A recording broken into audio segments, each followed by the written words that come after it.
오늘 여러분에게 소개해드릴 이야기는 가히 충격적인 이야기입니다. 인간의 몸으로 저승에 가서 명부재판관을 지냈던 한 남자의 이야기입니다. 저승문답이라는 책에 실려있는 내용으로 1945년 중국 제2의 포청천으로 명성을 드날렸던 명판관 여주 선생의 실제 저승재판 기록입니다. 실화라는 겁니다. 당시 여주 선생은 명판관으로 법률계에 소문이 나 있었습니다. 평소에 사람들에게 자신이 저승의 재판관으로 다년간 있었고 수면 중에 잠깐 사후세계에 가서 죄를 지은 영혼들이 사건을 심리했다고 말하곤 했습니다. 그때 중국군의 참모장이었던 임유양이라는 사람이 있는데 그와 매우 절친한 사이였습니다. 여주 선생으로부터 저승 이야기를 자주 듣곤 하였는데요. 그렇게 들은 이야기를 임 참모장이 손수 기록하게 됩니다. 이렇게 해서 저승문답이 세상에 나오게 되었습니다. 저승문답은 저승에 대한 약 80여 개의 질문에 대한 답이 적혀 있습니다. 그 분량이 적지 않아서 총 5회에 걸쳐 영상으로 공개하기로 했습니다. 끝까지 시청하신다면 어디에서도 접할 수 없었던 사후세계에 대한 엄청난 지식과 정보를 얻을 수 있을 것입니다. 오늘은 43번째에서 56번째 질문과 답을 공유해 드리겠습니다. 바로 시작하겠습니다. 선생의 전세에서부터 쌓은 그根기가 이와 같고 또 보통 사람보다 훨씬 뛰어나셨으니 아마 내세에도 역시 윤회 생사를 면제받을 수 있지 않을까요? 윤회 생사를 뛰어넘는다는 게 어찌 그리 용이할 수 있습니까? 즉 나의 내생에도 역시 면할 수 없습니다. 일찍이 같은 종사자에게 부탁하여 이에 대하여 조사를 해보았습니다. 그랬더니 그가 이르기를 나의 내세에는 응당 반드시 하남과 남양 일대에서 다시 태어날 것이라 하였습니다. 그러나 단 수십 년 이내에 세상의 물정과 세태 인사가 변천하여 아마 저승의 기록도 고쳐질 수도 있을 겁니다. 저승의 관리들도 역시 인간 세상을 바꿔 생을 받아 태어납니까? 그렇습니다. 비유하자면 현재 공무원으로 있는 사람은 특히 높이 취직하는 것이 무직자인 보통 사람에 비해 쉬운 것과 같습니다. 귀신이 인태에 들어가는 것은 수태 시에 즉시 들어갑니까? 아니면 출산 시에 들어갑니까? 두 가지 다 있습니다. 여러 귀신들이 우글우글 왕성한 것은 오랫동안 저승에 떨어져 있어서 그러할진데 어찌하여 일찍이 빠져나오지 않는 것입니까? 사람은 적고 귀신은 많기 때문에 그에 배당하여 분배할 수 없어서입니다. 그리고 또 태어나는 집도 그 귀신과 원래 인연이 있어야지 바야흐로 갈 수가 있는 것입니다. 만일 그 사람이 생전에 교제가 넓어서 서로 아는 사이가 많다 보면 바로 그 사람 집에서 투태되기가 자연 쉬워집니다. 만약에 빈궁한 사람이 늙어 죽을 때까지 동구 밖까지 나가보지 못해서 평소 사람들과의 교제가 극히 적으면 그 사람은 죽은 뒤에 귀신 무리에 젖어들어 생을 받는 어떤 기회의 인연으로 나가기가 어렵기 때문에 반드시 오랫동안 기다려야 됩니다. 그리하여 인연이 있는 자를 만나면 이에 곧 생을 받아 투태하게 됩니다. 불교를 배운 사람은 죽은 뒤에 극락세계에 태어나고 도교를 배운 사람은 통천복지에 태어나지만 유교를 배운 사람들은 죽은 뒤에 어디에 가서 태어납니까? 역시 하늘나라 천계에 태어납니다. 그리고 결코 소멸되지 않습니다. 선생은 그 뒤에 어찌하여 저승판관 노릇을 하지 않았습니까? 내가 원하지 않은 지가 오래되었고 그리고 여러 차례에 걸쳐 휴직하기를 빌었지만 빈번히 모두 허락을 받지 못했습니다. 그 뒤에 동사자들이 금강경을 많이 외우도록 가르쳐 주어서 그 법대로 시행했더니 그 공덕이 쌓여 2000번 이상이 찼기 때문에 드디어 다시는 가지 않아도 되었습니다. 선생은 평소에도 늘 귀신을 볼 수 있습니까? 내가 저승판관으로 있을 때에는 귀신을 호출했을 때나 안 했을 때를 막론하고 늘 귀신을 볼 수 있었습니다.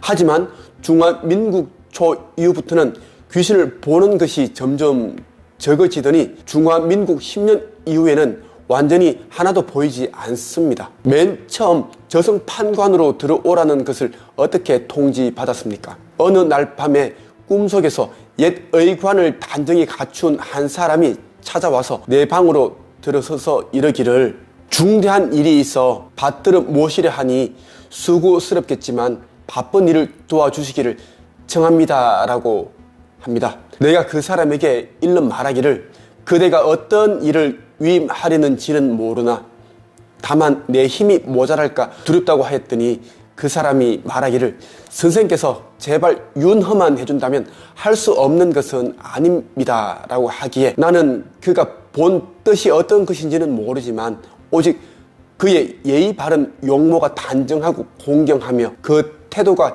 지극정성 간절하여 정의상 차마 물리칠 수가 없어 마침내 묵묵히 허락하고 말았습니다. 그랬더니 그 사람이 마음속으로 매우 기뻐하면서 서로 약속한 수일 뒤에 곧 모시러 오겠노라고 다짐하고 드디어 이별하였습니다. 깨고 보니 꿈이었습니다. 내 자신 속으로 한낱 꿈이라 여기고 특별히 마음에 두지 않았습니다. 그랬는데 드디어 4, 5일이 지난 뒤에 꿈속의 그 사람이 또 와서는 내게 일러 말하기를 지난번에 승낙해 주신 은혜를 받잡고 특별히 가마를 준비하여 정성스레 받들어 모시려고 왔습니다 라고 하지 않겠습니까? 그때 내가 보니까 말 한 필의 수레가 문 밖에 매여 있어서 드디어 함께 수레에 올랐습니다. 그랬더니 얼마 안 가서 어떤 관아에 이르렀습니다. 수레에서 내려서 그 안으로 들어갔더니 그 사람이 나를 인도하여 한 행랑방에 이르러 자리에 앉은 지 조금 후에 바로 대청마루에 올라 안건을 심리하도록 청하였습니다.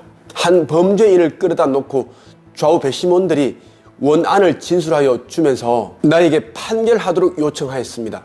내가 이르기를 내 본래 이의 설정을 모르는데 어찌 감히 망령되이 판결할 수 있단 말인가 하고 거절을 하니 좌우 배심원이 이르기를 그대가 성심으로 미루어 헤아려 보면 그 의사가 어떠한지를 곧 법에 비추어 징벌을 판단할 수 있습니다 라고 하기에 내가 잠깐 자세히 생각해보고 이르기를 이러이러한 것이냐 했더니 좌우 모두가 그렇다고 대답하고 곧 나에게 판결문에 서명하도록 하고 죄범을 끌고 가버렸습니다. 그리고는 이내 마차로 나를 돌려보내 주었습니다. 선생의 부모님도 이 실정을 아셨습니까? 내가 저승판관이 된 최초에는 그 비밀을 잘 보존하려고 감히 드러내어 말하지 않았습니다. 그 뒤에 부모님이 내가 빈방에 혼자 있으면서도 간간히 사람과 말하는 소리를 들으시고는 차차 그 실정을 아시게 되었습니다. 대개 내가 저승판관이 된 뒤부터는 항상 저승 친구들의 왕래가 있었습니다. 오직 나만이 볼 수 있고 나만이 들을 수 있었지 다른 사람은 모두 듣지도 보지도 못하기 때문에 오직 나의 말만을 들었습니다. 저승 친구들이 올 때에는 역시 음식을 많이 장만하고 초대합니까? 아닙니다.